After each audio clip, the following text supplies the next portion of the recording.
제16장. 내가 이것을 너희에게 이름은 너희로 실족하지 않게 하려 함이니 사람들이 너희를 출교할 뿐 아니라 때가 이르면 무릇 너희를 죽이는 자가 생각하기를 이것이 하나님을 섬기는 일이라 하리라. 그들이 이런 일을 할 것은 아버지와 나를 알지 못함이라. 오직 너희에게 이 말을 한 것은 너희로 그때를 당하면 내가 너희에게 말한 이것을 기억나게 하려 함이요 처음부터 이 말을 하지 아니한 것은 내가 너희와 함께 있었음이라. 지금 내가 나를 보내신 이에게로 가는데 너희 중에서 나더러 어디로 가는지 묻는 자가 없고 도리어 내가 이 말을 함으로 너희 마음에 근심이 가득하였도다. 그러나 내가 너희에게 실상을 말하노니 내가 떠나가는 것이 너희에게 유익이라. 내가 떠나가지 아니하면 보혜사가 너희에게로 오시지 아니할 것이요 가면 내가 그를 너희에게로 보내리니 그가 와서 죄에 대하여 의에 대하여 심판에 대하여 세상을 책망하시리라. 죄에 대하여라 함은 그들이 나를 믿지 아니하며 의에 대하여라 함은 내가 아버지께로 가니 너희가 다시 나를 보지 못하며 심판에 대하여라 함은 이 세상 임금이 심판을 받았음이라. 내가 아직도 너희에게 이를 것이 많으나 지금은 너희가 감당하지 못하리라. 그러나 진리의 성령이 오시면 그가 너희를 모든 진리 가운데로 인도하시리니 그가 스스로 말하지 않고 오직 들은 것을 말하며 장래일을 너희에게 알리시리라. 그가 내 영광을 나타내리니 내 것을 가지고 너희에게 알리시겠음이라. 무릇 아버지께 있는 것은 다 내 것이라. 그러므로 내가 말하기를 그가 내 것을 가지고 너희에게 알리시리라 하였노라. 조금 있으면 너희가 나를 보지 못하겠고 또 조금 있으면 나를 보리라 하시니 제자 중에서 서로 말하되 우리에게 말씀하신 바 조금 있으면 나를 보지 못하겠고 또 조금 있으면 나를 보리라 하시며 또 내가 아버지께로 가미라 하신 것이 무슨 말씀이냐? 조금 있으면이라 하신 말씀이 무슨 말씀이냐? 무엇을 말씀하시는지 알지 못하노라. 예수께서 그 묻고자 함을 아시고 이르시되 내 말이 조금 있으면 나를 보지 못하겠고 또 조금 있으면 나를 보리라 하므로 서로 문의하느냐? 내가 진실로 진실로 너희에게 이르노니 너희는 곡하고 애통하겠으나 세상은 기뻐하리라. 너희는 근심하겠으나 너희 근심이 도리어 기쁨이 되리라. 여자가 해산하게 되면 그때가 이르렀으므로 근심하나 아기를 낳으면 세상에 사람 난 기쁨으로 말미암아 그 고통을 다시 기억하지 아니하느니라. 지금은 너희가 근심하나 내가 다시 너희를 보리니 너희 마음이 기쁠 것이요 너희 기쁨을 빼앗을 자가 없으리라. 그날에는 너희가 아무것도 내게 묻지 아니하리라. 내가 진실로 진실로 너희에게 이르노니 너희가 무엇이든지 아버지께 구하는 것을 내 이름으로 주시리라. 지금까지는 너희가 내 이름으로 아무것도 구하지 아니하였으나 구하라. 그리하면 받으리니 너희 기쁨이 충만하리라. 이것을 비유로 너희에게 일렀거니와 때가 이르면 다시는 비유로 너희에게 이르지 않고 아버지에 대한 것을 밝히 이르리라. 그날에 너희가 내 이름으로 구할 것이요 내가 너희를 위하여 아버지께 구하겠다 하는 말이 아니니 이는 너희가 나를 사랑하고 또 내가 하나님께로부터 온 줄을 믿었으므로 아버지께서 친히 너희를 사랑하심이라. 내가 아버지에게서 나와 세상에 왔고 다시 세상을 떠나 아버지께로 가노라. 지금은 밝히 말씀하시고 아무 비유로도 하지 아니하시니 우리가 지금에야 주께서 모든 것을 아시고 또 사람의 물음을 기다리시지 않는 줄 아나이다. 이로써 하나님께로부터 나오심을 우리가 믿사옵나이다. 이제는 너희가 믿느냐? 보라, 너희가 다 각각 제 곳으로 흩어지고 나를 혼자 둘 때가 오나니 벌써 왔도다. 그러나 내가 혼자 있는 것이 아니라 아버지께서 나와 함께 계시느니라. 이것을 너희에게 이르는 것은 너희로 내 안에서 평안을 누리게 하려 함이라. 세상에서는 너희가 환난을 당하나 담대하라. 내가 세상을 이기었노라.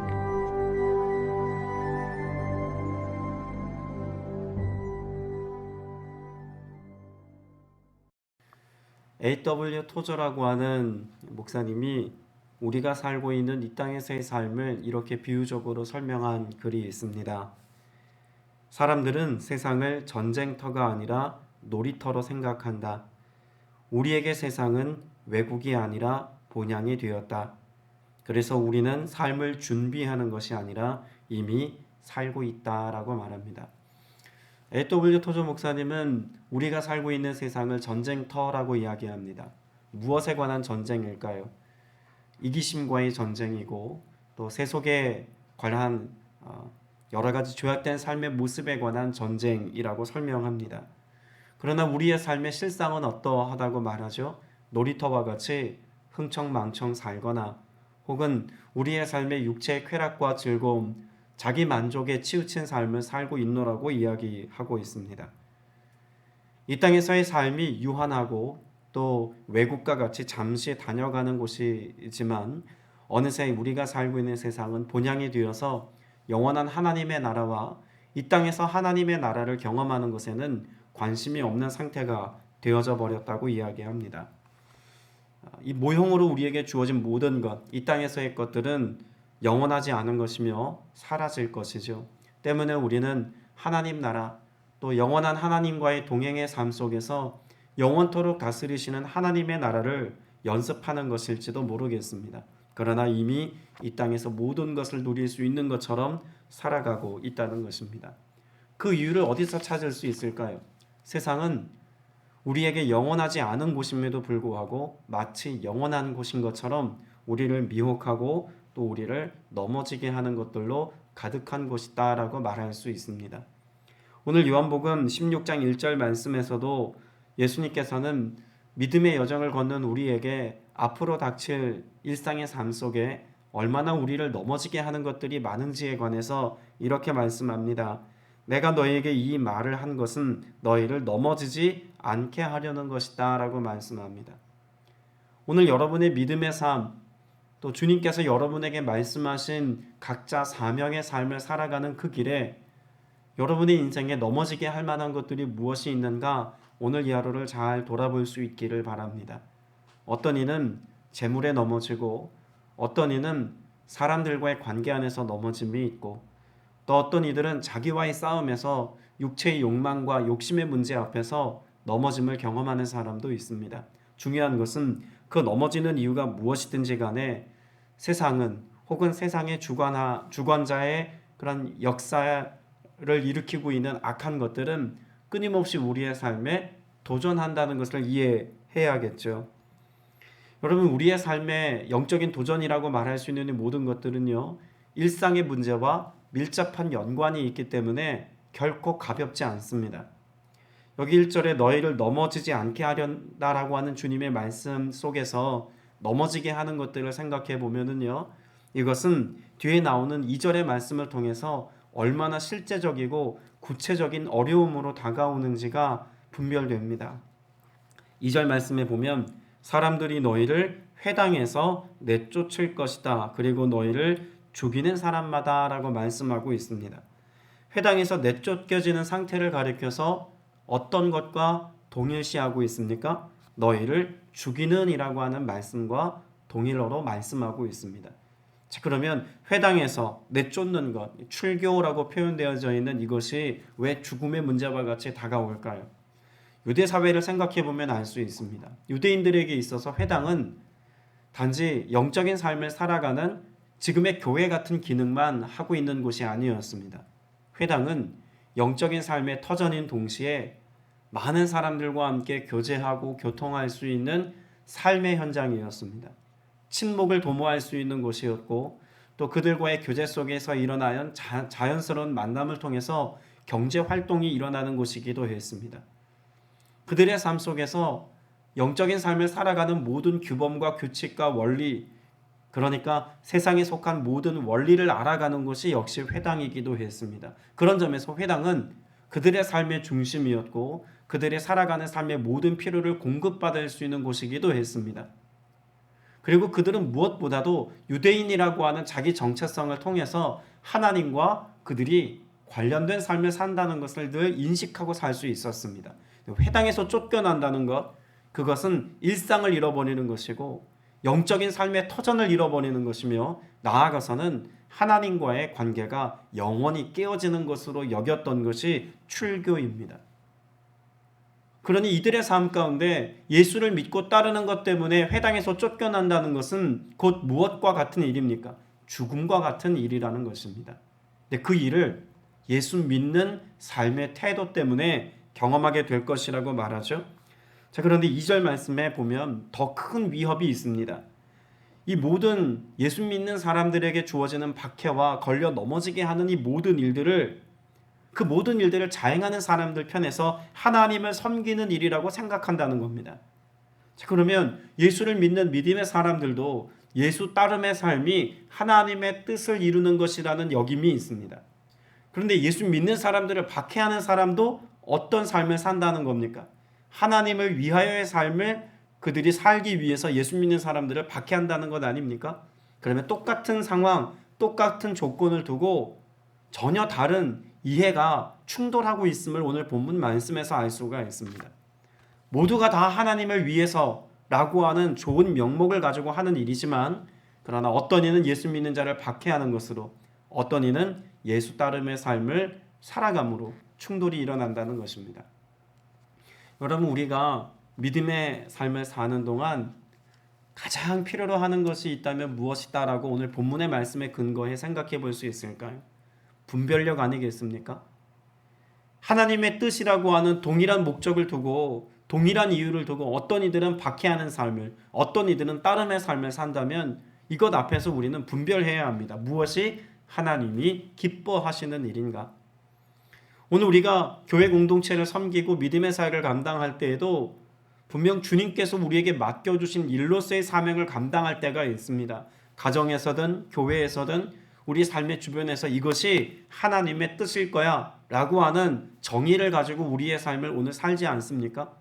그런데 유대인들처럼 하나님의 뜻이 아님에도 불구하고 이것을 하나님의 뜻으로 믿고 살아갈 때 어떤 일들이 벌어집니까? 박해와 같은 일들이 일어난다는 것입니다. 그러니까 우리가 가정 안에서 교회 안에서도 이런 영적 분별력이 없으면 내가 믿음으로 혹은 내가 하나님을 위하여 한다고 말하는 이 모든 것들이 도리어 하나님 반대편에 서서 하는 어떤 인간적인 열심으로 치칠 수 있다는 것을 분명히 성경이 말씀하고 있지 않습니까? 오늘 여러분이 행하고 실천하고 있는 모든 믿음의 가치 있는 일들이 하나님께 기쁨 되어지는 일인지 하나님 앞에서 점검해 볼 수 있는 여러분 되시길 바랍니다.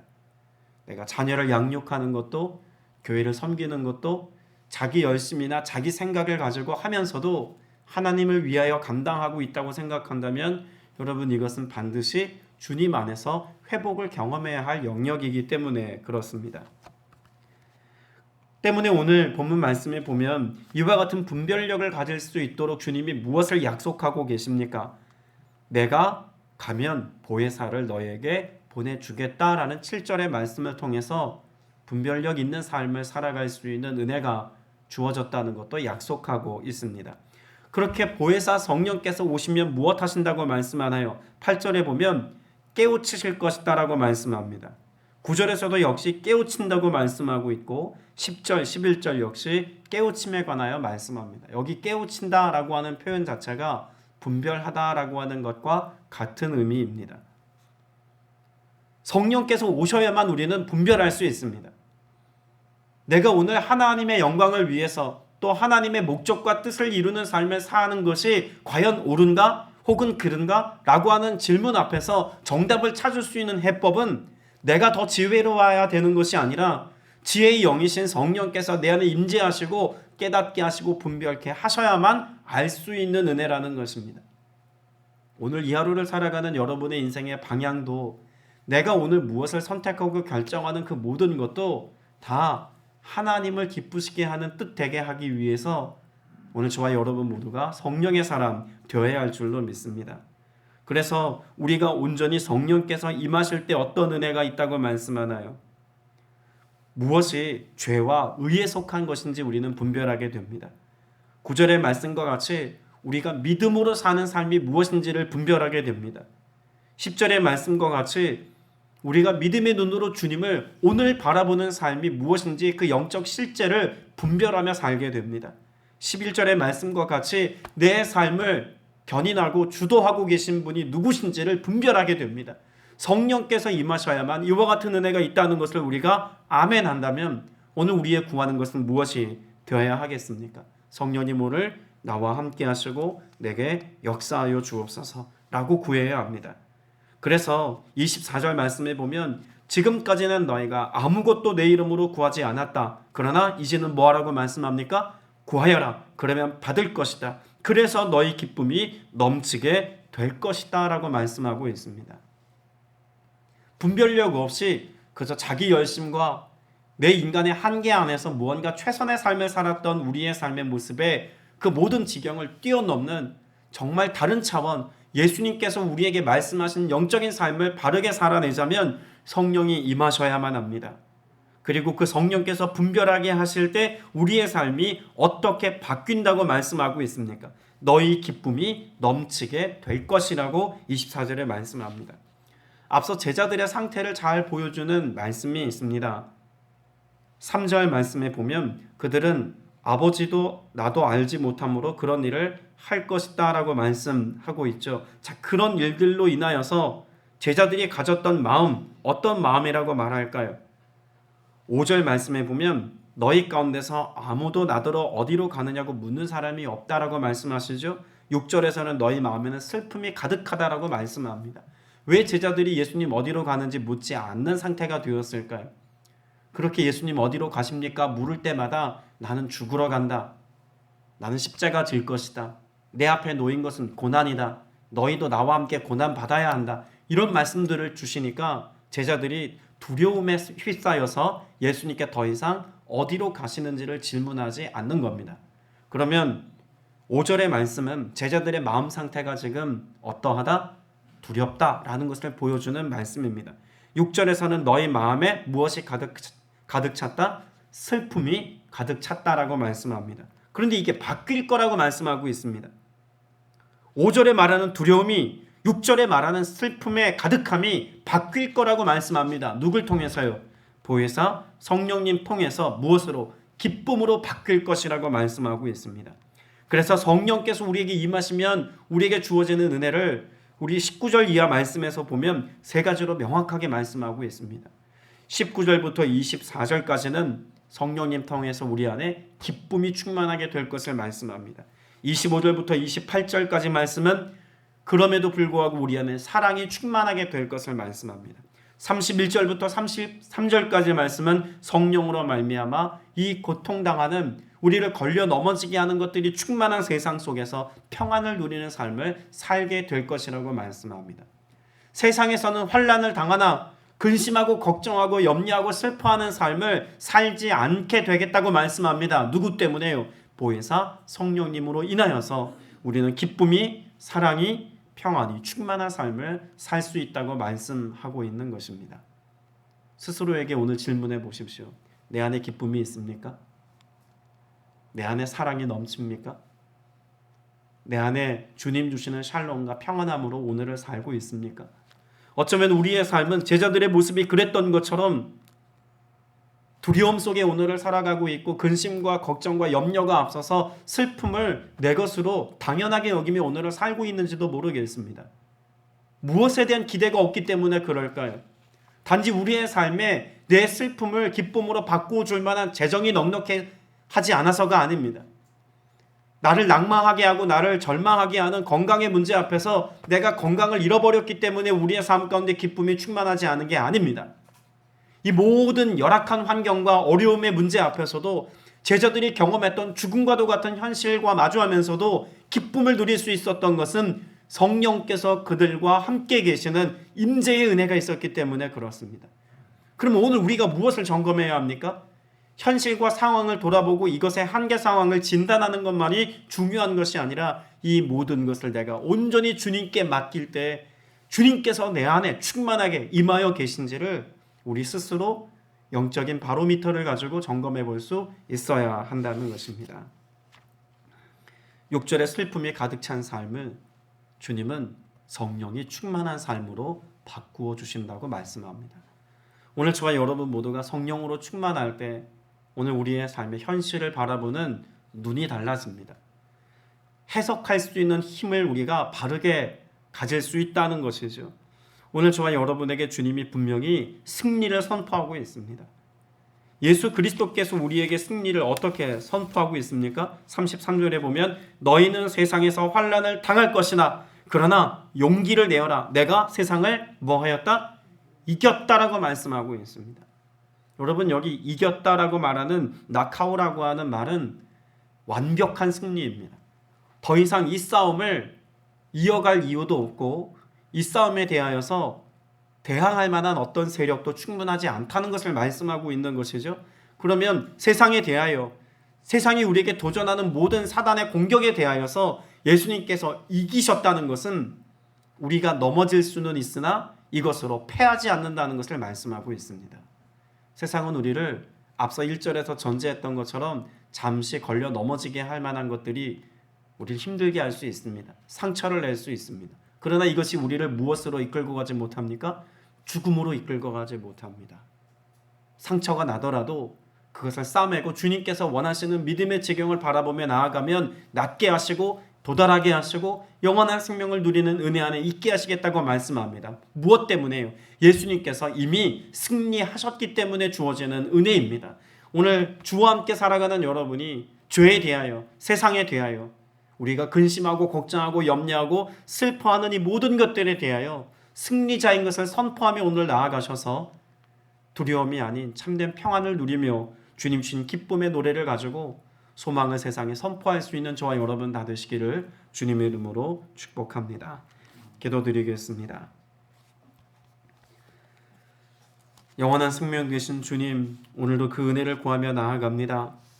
주를 위하여 오늘을 살아가기를 원하며 또 평생을 그렇게 살아가기를 원합니다. 성령께서 우리에게 임하실 때 하나님의 뜻을 분별하고 또 하나님 기뻐하시는 그 길을 선택하여 용기 있게 나아가며 승리의 감격을 가지고 기쁨의 노래를 부르며 세상의 그 어떤 도전 앞에서도 넉넉히 이기는 삶을 살게 하시겠다는 주님의 약속의 말씀을 믿고 나아갑니다. 이 모든 것이 성령으로 말미암아 우리에게 주어지는 것임을 알았사오니 성령님 오늘도 우리에게 충만하게 임하여 주옵소서. 성령님 우리로 하여금 믿음에 눈뜨게 하시고 그렇게 우리를 인도하시는 주님의 인도하심에 순종하며 살아가게 하여 주시옵소서. 그리하여서 세상에 걸려 넘어져 그 자리에 주저앉는 삶이 아니라 걸려 넘어진다 할지라도 다시 일어나 주와 함께 믿음의 여정을 걷는 복된 순례자의 삶을 사는 모두가 되게 하여 주시옵소서. 오늘도 주님 앞에 기원님을 구별하여 드린 지체에 있습니다. 이 손길을 복되게 하시고 쓰이는 곳마다 하나님의 나라가 확장되게 하시며 여기 모인 모든 지체들이 주님의 은혜를 갈망하며 기도할 때 성령으로 임하시고 임하신 성령님 우리의 삶을 견인하여 주시옵소서. 그 충만한 은혜와 놀라운 사랑의 역사 오늘 또 누리게 하실 것을 믿사오며 예수 그리스도 이름으로 간절히 기도드렸사옵나이다. 아멘.